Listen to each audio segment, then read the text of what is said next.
రామరామ జీవితంలో అయ్యా పుణ్యానికి హుండీ పెట్టలేదని పాపానికి హుండీ పెడుతున్నారండి ఇది. సరే రోజు ఏదో పాడు కర్మ చేయటం, వాడిని తిట్టడం, వీడిని కొట్టడం, అపకారం చేయటం, అవినీతి, అధర్మం, దీంతో మునిగిపోతున్నదండి. ఆఖరికి అంత్యకాలంలో వాడి గతి ఏమవుతుంది చెప్పండి.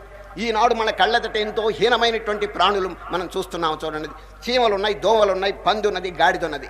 అవి కూడా ప్రాణులే కదా, అవి కూడా జీవులే కదా. ఎందుకు వాటికి అంత బాధ, అంత హీనమైనటువంటి స్థితి ఎందుకు కలిగింది? ఒకసారి ఆలోచించండి.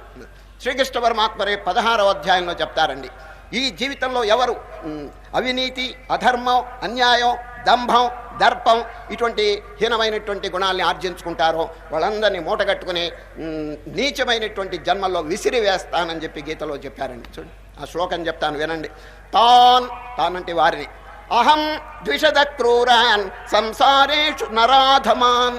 నరాధములు చూడు, హోప్లెస్ స్పెసిమెన్స్ ఆఫ్ హ్యుమానిటీ. అది మానవుల్లో అతి